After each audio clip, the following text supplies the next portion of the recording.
Bismillahirrahmanirrahim. Assalamualaikum warahmatullahi wabarakatuh. Alhamdulillahirrahmanirrahim. Allahumma salli ala sayyidina Muhammad wa ala ali sayyidina Muhammad. Alhamdulillahirrahmanirrahim. Anak-anakku yang akan mengikuti ujian UTBK, mudah-mudahan kalian bisa melaksanakannya dengan baik dan jangan lupa ikuti protokol kesehatan karena kesehatan lebih penting ya daripada hanya sekedar ikut ujian.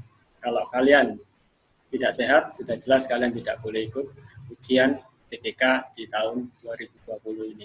Baik, kali ini Ustadz akan membahas materi tryout. Seperti ini, saya tunjukkan. Ini adalah soal nomor 1 sampai nomor 7. Ya. Materinya terkait dengan prasarana dan penanganan prasarana dan sarana umum yang ada di ibu kota. Ada 3 paragraf seperti biasa, yaitu nomori, pakai nomor ya. Terus di sini juga ada orang, petugas kebersihannya itu, PSSU itu, dan juga ada beberapa tabel. Baik. Ini Ustadz potong untuk paragraf 1. Kenapa? Karena di sini ada berdasarkan paragraf 1. Soal berdasarkan paragraf 1. Maka Ustadz akan membahas soal kali ini. Berdasarkan paragraf 1, manakah di bawah ini pernyataan yang paling benar? Ini ada paragraf 1 dan di sebelah kiri ini saya kasih baris ya. Baris 1, 2, 3 supaya memudahkan kalian tidak menghitung lagi.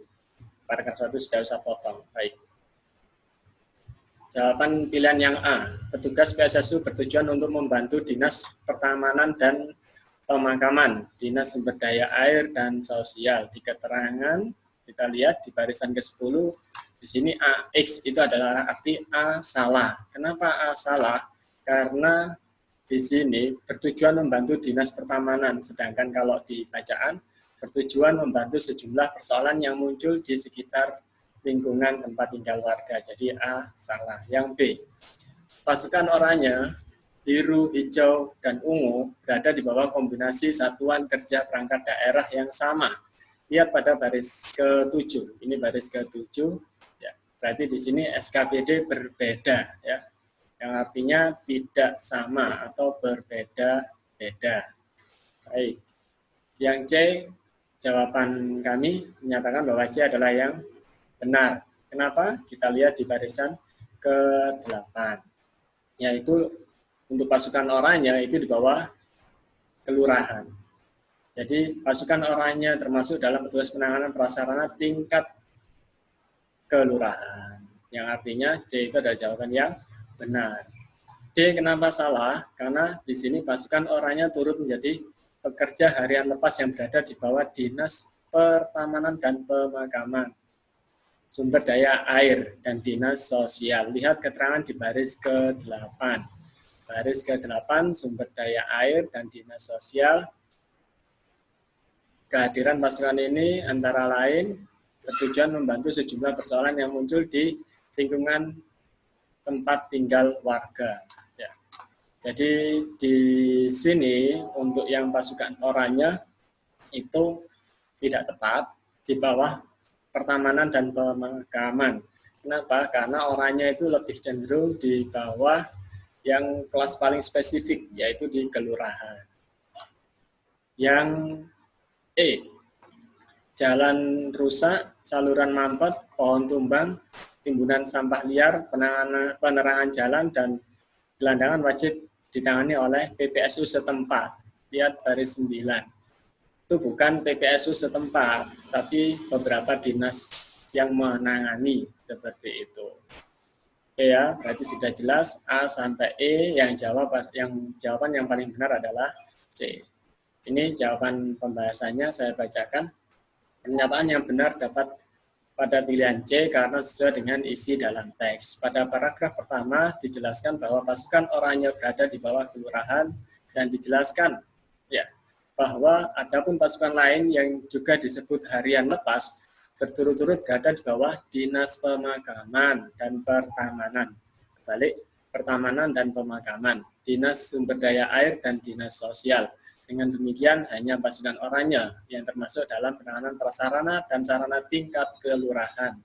Oleh karena jawaban yang tepat adalah C. Baik, yang nomor 2 masih pada soal paragraf 1. Jika terdapat timbunan sampah liar di sekitar tempat tinggal warga, manakah di bawah ini simpulan yang paling benar? Di sekitar tempat tinggal warga. Yang A, saya jawab benar. Persoalan timbunan sampah di tempat tinggal warga akan diselesaikan oleh pasukan oranye. Kenapa? Karena timbunan sampahnya ada di sekitar tempat tinggal warga, di mana itu dispesifikan ditangani oleh pasukan oranye, timbunan sampah. Oke ya, berarti A benar. Untuk yang B, pemerintah akan memerintahkan pekerja harian lepas untuk menyelesaikan permasalahan tersebut. Tidak ada dalam bacaan, artinya itu tidak tepat. Yang C, para warga akan mengerahkan pasukan oranye. Yang berhak mengerahkan adalah dinas, bukan warga. Jadi salah untuk yang C ya. Ini keterangan yang lebih lanjut, nanti bisa dicek barisnya berapa. Yang ke-9 ya di sini. Oke. Yang D, sampah liar di sekitar tempat tinggal warga menjadi tanggung jawab masyarakat yang tinggal di lingkungan tersebut.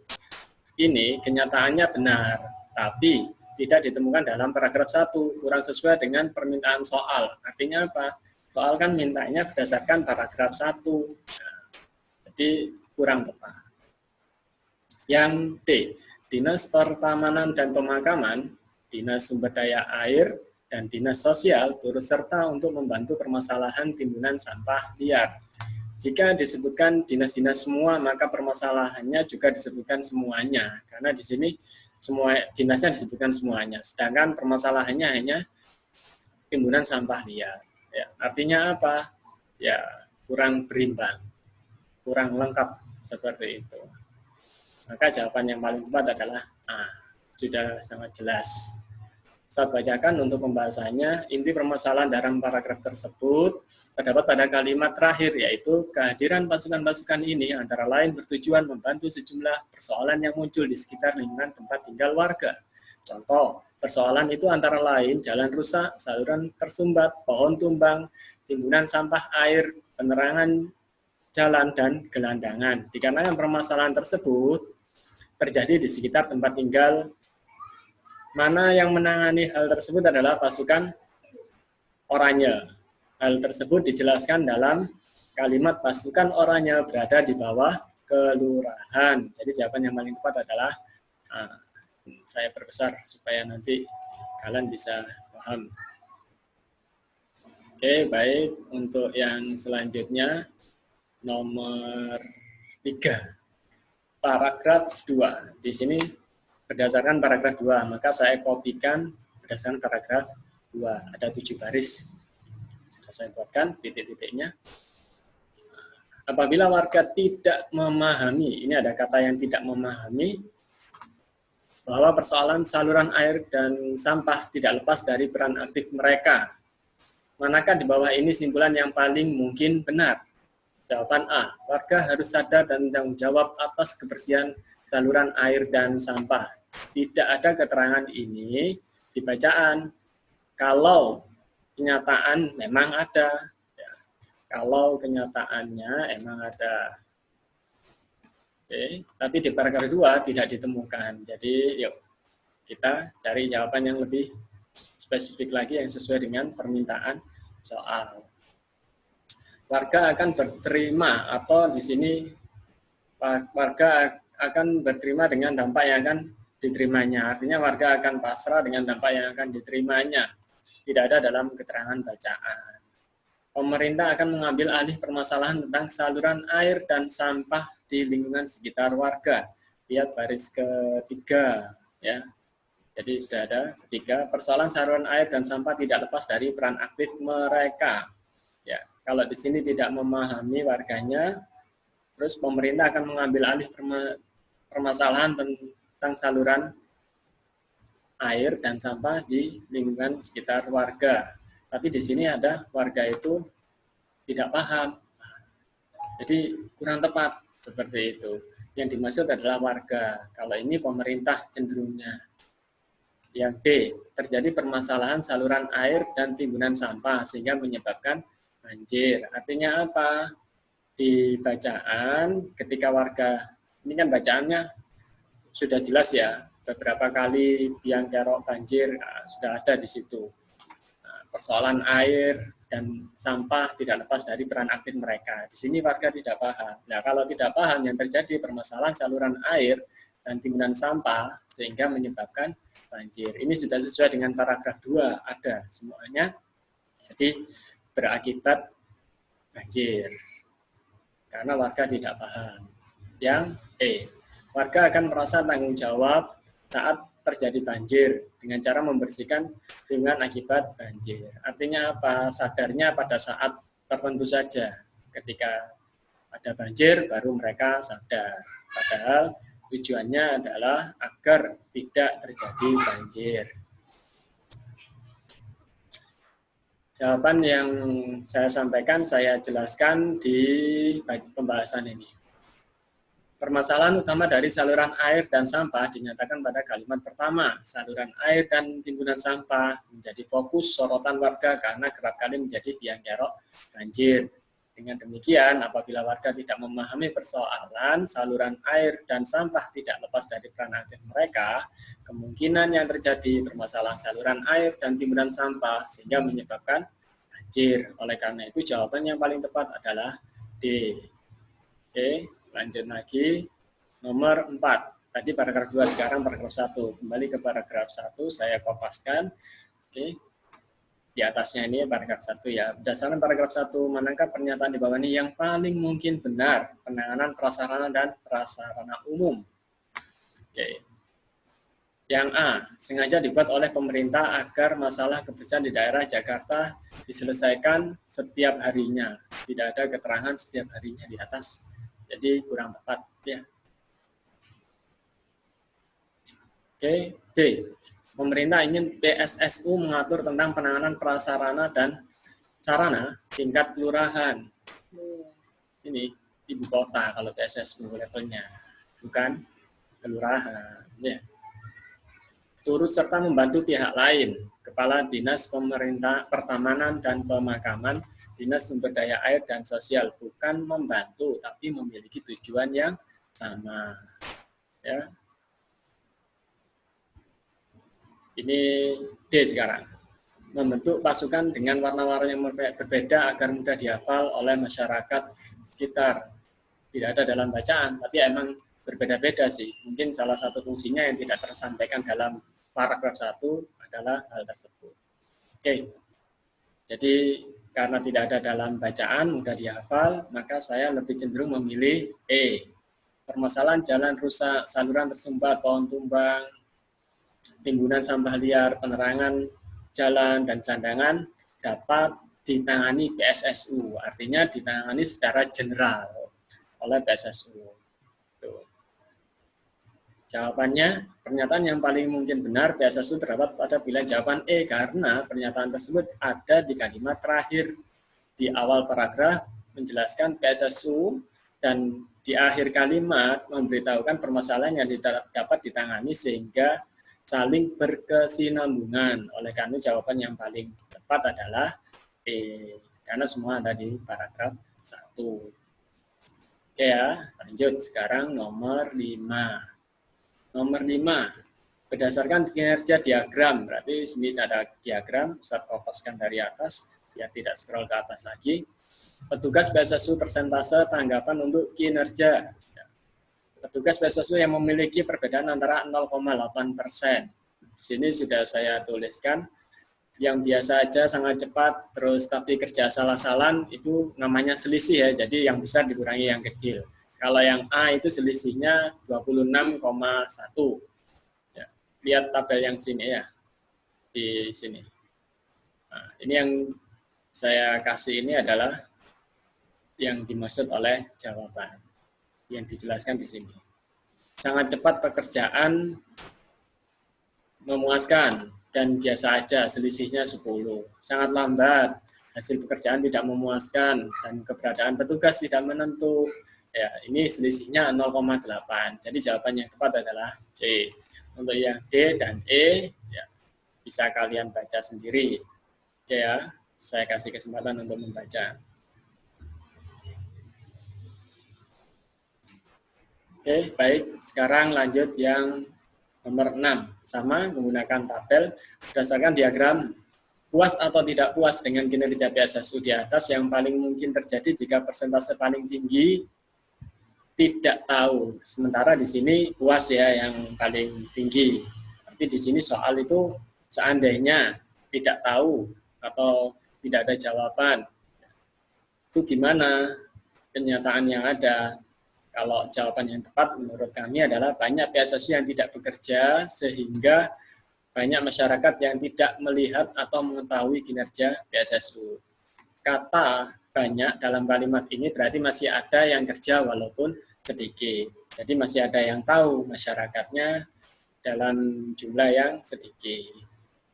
Sebagian masyarakat beranggapan bahwa PSSU sebenarnya tidak ada di lingkungan sekitar. PSSU itu ada, tapi kinerjanya aja yang kurang optimal dan mungkin hanya sedikit seperti itu. Ya. Masyarakat tidak peduli dengan kinerja PSSU, sehingga tidak menganggap kehadiran PSSU di lingkungan masyarakat. Ini kata masyarakat tidak peduli itu mengeneralisasi masyarakat, yang artinya semuanya tidak peduli, padahal masih ada yang peduli walaupun sedikit. Kinerja PSSU dianggap sangat berpengaruh terhadap pelestarian lingkungan, sehingga banyak masyarakat yang tidak menyadarinya. Aneh kan? Sangat berpengaruh, tapi di sini tidak menyadarinya. Kata-kata yang bermakna, kata-kata yang bermakna berlawanan dalam kalimat tersebut. Jadi aneh gitu loh yang D ini. Sangat berpengaruh, tapi banyak yang nggak nyadari. Aneh.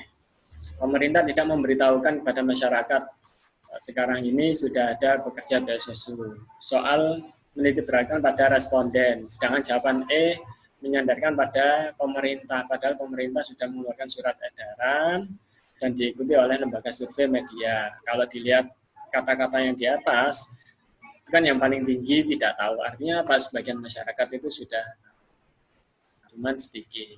Seperti itu. Jadi jawaban yang paling tepat adalah yang nomor 7. Yang terakhir, ya, sama diagram yang diambil berdasarkan diagram kinerja petugas PSSU. Persentase manakah yang berada pada posisi kedua terendah pada diagram tersebut? Ya, ini langsung saja saya jawab di pembahasan. Ya. Urutkan persentasenya ya, jangan lupa. Kalau mau yang cepat, ya kita naikkan ke atas. Mulai dari yang terendah, seperti itu. Yang sangat cepat tetapi kinerja asal-asalan itu selisihnya 3,0. Keberadaan petugas tidak menentu 7,6. Ini 3,0, 7,6. Berarti yang paling kecil nomor 2 yaitu 7,6. Apa itu keberadaan petugas tidak menentu? Detailnya seperti ini. Kalian bisa baca sendiri. Oke, persentasenya juga sudah ada. Alhamdulillah, terima kasih semua. Kita sudah bahas nomor 1 sampai nomor 7.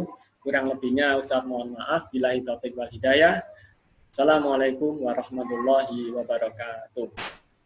Semoga kalian diterima di perguruan tinggi yang terbaik untuk kalian. Amin amin ya rabbal alamin.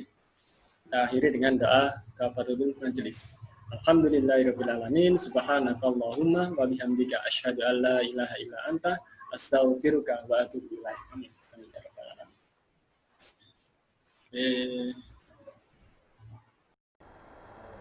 Assalamualaikum warahmatullahi wabarakatuh. Baik anak-anak, masih semangat ya? Kita akan melanjutkan pembahasan ke nomor soal yang ke-8. Di sini ada bacaan. Bacaannya terdiri dari 3 paragraf. Kita mulai saja nomor 8 berdasarkan paragraf 1. Manakah di bawah ini pernyataan yang benar? Kita lihat pilihan jawaban A. lulusan SMK dapat mengembangkan kemampuan teknisnya saat sudah berada di dunia kerja. Pernyataan ini tidak ada di dalam teks, ya, tidak ada di dalam teks di atasnya. Kita lihat pilihan jawaban yang C. SMK telah banyak menciptakan sumber daya manusia yang terampil untuk dunia kerja, sehingga memudahkan para pencari kerja. Kita lihat kalimat yang pertama. SMK merupakan pendidikan menengah vokasi yang dianggap sebagai pencipta sumber daya manusia terampil dan bermutu. Kalau di pilihan yang C, SMK telah banyak menciptakan. Harusnya SMK dianggap sebagai pencipta. Jadi pilihan jawaban yang C kurang tepat. Kita lihat ke pilihan jawaban yang D. Banyaknya pengangguran diakibatkan oleh lulusan SMK yang tidak terampil dan bermutu dalam dunia kerja. Pilihan jawaban D juga tidak ada dalam teks. Jadi pilihan jawaban D kurang tepat. Yang E, sumber daya manusia yang terampil dan bermutu untuk dunia kerja dihasilkan oleh lulusan pendidikan SMK. Pada kalimat 1, ya, di paragraf 1 tertera SMK dianggap sebagai pencipta sumber daya manusia terampil dan bermutu. Tapi di sini dihasilkan oleh lulusan pendidikan SMK. Jadi masih kurang benar. Jadi pilihan jawaban yang tepat untuk nomor 8 adalah yang B, sesuai dengan kalimat yang ketiga. Di paragraf 1, SMK justru tercatat sebagai salah satu penyumbang pengangguran tertinggi. Persis jawabannya seperti jawaban yang B. Lulusan SMK lebih banyak menjadi pengangguran dibandingkan dengan lulusan pendidikan lainnya. Karena itu pilihan jawaban yang tepat untuk nomor 8 adalah yang B. Kita lanjut ke nomor 9. Ustazah sudah penggal untuk yang nomor 9 ini supaya kita mudah untuk melihatnya. Hanya khusus Ustazah penggal untuk paragraf yang pertama. Berdasarkan paragraf 1, jika lulusan SMK tercatat sebagai penyumbang tenaga kerja terbaik di Indonesia, manakah di bawah ini simpulan yang benar? Kita lihat pilihan jawaban yang B. Banyaknya lulusan SMK yang tidak menganggur dan mendapat pekerjaan. Ini tidak ada di dalam teks di atasnya. Ya, yang C. Banyak orang lebih memilih jenjang pendidikan SMK dibanding yang lain. Ini juga tidak ada di dalam teks. Yang D, SMK menjadi pendidikan yang diinginkan semua orang. Tidak ada juga di dalam teks. Yang E, kemampuan teknis yang dimiliki oleh lulusan SMK dibanggakan semua orang. Tidak ada pernyataan ini di paragraf pertama. Jadi untuk nomor 9 yang sesuai dengan teks adalah pilihan jawaban yang A. Lulusan SMK sudah terbukti merupakan manusia yang terampil dan bermutu. Hal ini sesuai dengan kalimat pertama. Kalimat pertama. Ya, SMK merupakan pendidikan menengah vokasi yang dianggap sebagai pencipta sumber daya manusia yang terampil dan bermutu. Sesuai ya?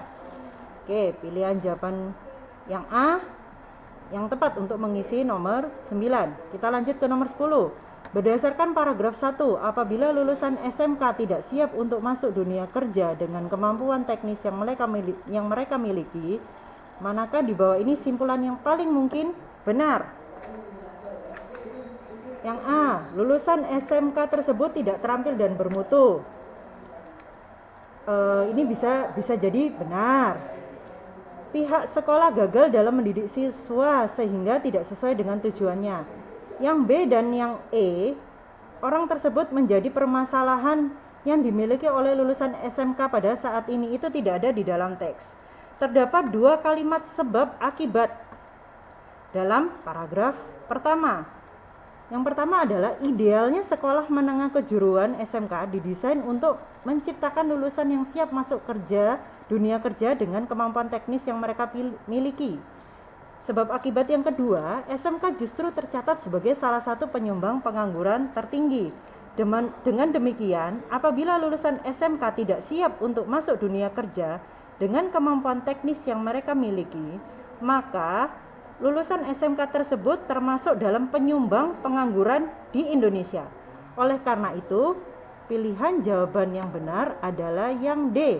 Lulusan SMK termasuk dalam penyumbang pengangguran di Indonesia. Oke. Sudah, kita lanjut ke nomor yang 11. Nomor 11 dan 12 ini berdasarkan paragraf 2. Seperti sebelumnya, Ustadzah sudah penggal untuk paragrafnya supaya kita mudah melihatnya. Kita lanjut ke nomor 11. Berdasarkan paragraf 2, pada tahun berapa tingkat pengangguran mengalami penurunan 0,9%? Kita lihat di atasnya. Kalimat pertama, tingkat pengangguran terbuka atau TPT selama 5 tahun terakhir mengalami penurunan 0,9%. Jadi di sini ada 5 tahun. Kita cari pilihan jawaban A, B, C, itu sudah pasti salah karena dia spesifik menyebutkan tahunnya. Untuk pilihan jawaban yang D, karena ini dimulai dari tahun 2000, ini data ini 2019, jadi pilihan jawaban D tidak tepat. Jadi yang benar adalah pilihan jawaban yang E. 5 tahun terakhir itu dihitung dari 2015 sampai 2019 sesuai dengan kalimat yang pertama ya. Kita lanjut ke nomor 12. Berdasarkan paragraf 2, berapa persen penurunan lulusan SMK yang tidak terserap pada kerja mulai dari tahun sebelum 2019 sampai tahun 2019? Kita lihat yang 0,9% itu yang tadi adalah tingkat pengangguran terbuka 5 tahun terakhir, data tingkat pengangguran terbuka 5 tahun terakhir. Kalau yang B 10,42%, yang sebelah sini ya, ada warnain merah misalnya. 10,42% ini adalah data tingkat pengangguran terbuka SMK tahun 2019. Yang C 0,82%. Ya, yang warna ungu ini adalah data penurunan tingkat pengangguran terbuka lulusan SMK. Jadi jawaban yang C adalah yang benar untuk mengisi nomor 12. Untuk yang D dan E itu data sesuai dengan yang di atas tidak tepat karena itu data untuk tingkat pengangguran terbuka di SMA dan SMK di tahun yang berbeda ya, tahun 2019 sama 2018. Jadi ini spesifik yang ditanyakan adalah berapa persen penurunan lulusan SMK. Jadi pilihan jawaban yang benar adalah yang C. Kita lanjut ke nomor 13. Oke. Nomor 13 dan 14 didasarkan pada paragraf ketiga. Ustadzah sudah penggal paragraf yang ketiga. Seperti ini. Oke, kita lihat ya. Nomor 13, berdasarkan paragraf 3, manakah pernyataan di bawah ini yang paling mungkin benar mengenai strategi pemerintah terhadap pendidikan SMK?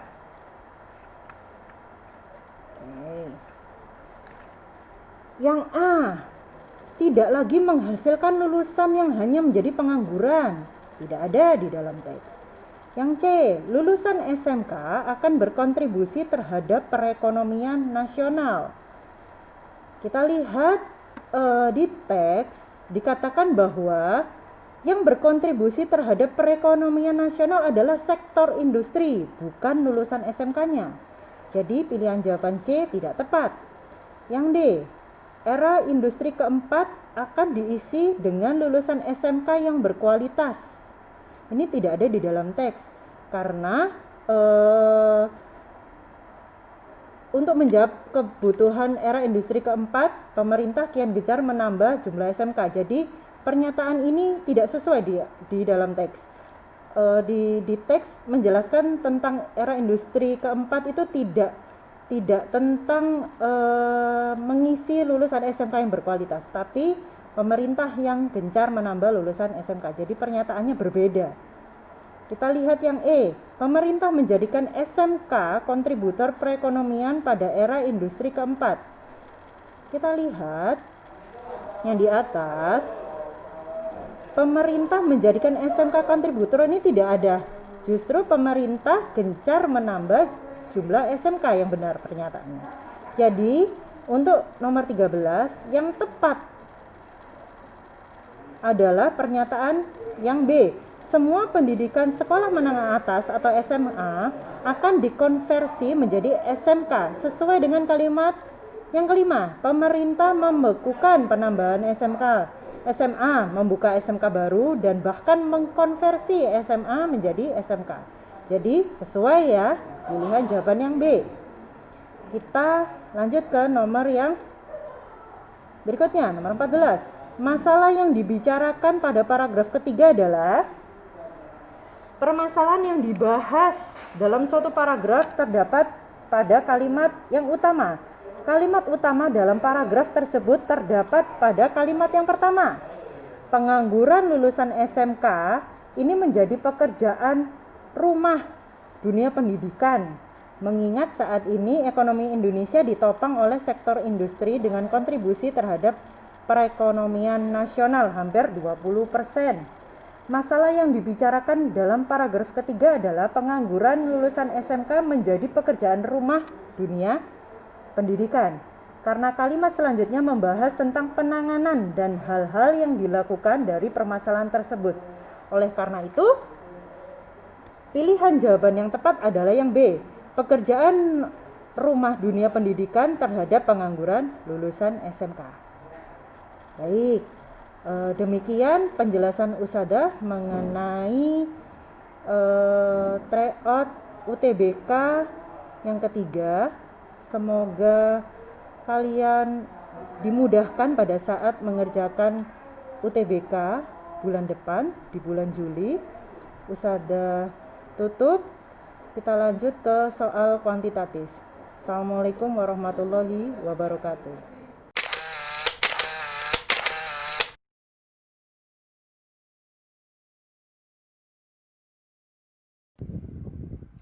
Fulan berlatih menghafalkan kosakata 3 kali dalam sepekan. Nah, seperti yang kita ketahui bahwa 2015 itu bukan tahun kabisat. Artinya Februari akan ada 28 atau tepat 4 pekan. Artinya selama bulan Februari Fulan akan berlatih sebanyak 12 kali. Nah, dari bulan Februari ke Maret tanggal 2 maka akan ada kemungkinan 1 kali Fulan berlatih, sehingga totalnya di rentang waktu antara 2 Februari sampai 2 Maret maka Fulan akan berlatih sebanyak 13 kali. Nah, dalam sehari dia menargetkan akan menghafalkan 5 kosakata baru, sehingga total di durasi itu dia akan menghafalkan sebanyak 65 kosakata.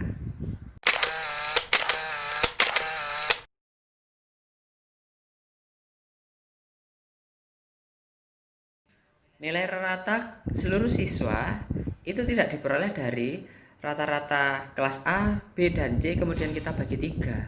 Bukan. Tapi yang harus kita lakukan adalah menghitung jumlah semua nilai di kelas A, B, dan C lalu kita bagi dengan jumlah semua siswa di kelas itu. Maka dari itu kita perlu ingat ya, rata-rata kan X bar itu sama dengan sigma F dibagi N. Dengan kata lain kita bisa memanipulasi menjadi sigma F sama dengan X bar dikali N. Maka untuk jumlah semua nilai di kelas A ada 252, jumlah semua nilai di kelas B ada 300, jumlah semua nilai di kelas C ada 360. Berarti totalnya akan ada 912. Nah, jumlah seluruh siswa artinya di banyaknya siswa kelas A, B, dan C itu totalnya adalah 120. Sehingga 912 dibagi dengan 120 hasilnya adalah 7,6. Seperti itu.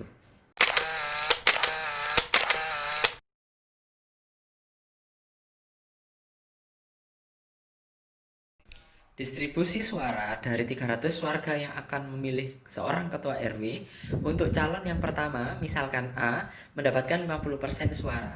Sementara untuk calon kedua akan mendapatkan Kita nggak tahu, karena itu yang ditanyakan kita bisa misalkan sebagai X. Faktanya ada 10% suara tidak sah. Dari ini misalkan P ya. Nah, ada juga sebanyak 2/15 itu golput, tidak memilih. Nah, ini kita sebut sebagai Q. Q itu sebenarnya adalah 40/3%. Nah, kita perlu ingat bahwa jumlah semuanya itu harus 100% alias 1. Jadi A tambah B tambah P tambah Q itu sama dengan 1. Nah, artinya dengan perhitungan kita akan mendapatkan nilai X-nya itu 80/3%. Nah, berarti ini tinggal kita kalikan dengan banyaknya warga keseluruhan tadi 300, sehingga banyaknya pemilih calon kedua ada sebanyak 80.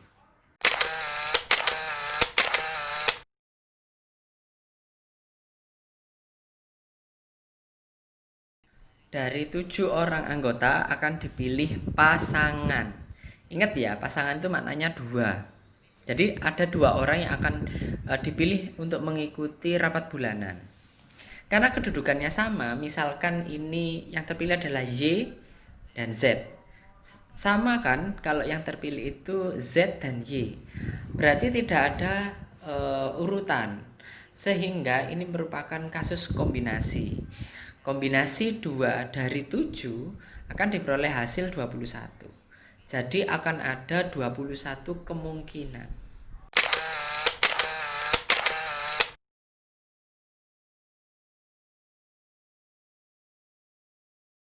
Sejumlah uang yang terdiri atas koin 500-an, 200-an, dan 100-an yang kalau ditotal nominalnya adalah Rp100.000. Oleh karena kita tidak tahu berapa banyak uang yang 500-an, 200-an, demikian pula untuk yang 100-an, maka kita bisa misalkan berturut-turut ada sebanyak P, Q, dan R. Nah, informasi di soal bahwa uang 500-an itu setengah dari banyak uang yang 200-an. Maka kita bisa mendapatkan informasi bahwa Q sama dengan 5P.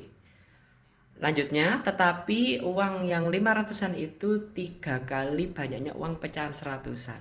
Berarti dengan lebih menyederhanakan kita bisa konversi bahwa R itu nilainya sama dengan 5/3 P. Nah, kita total semuanya hasilnya Rp100.000, maka akan diperoleh hasil nilai P sama dengan 60. Kalau P nya 60 maka Q nya 300 dan R nya adalah 100. Jadi total semua koinnya ada 460.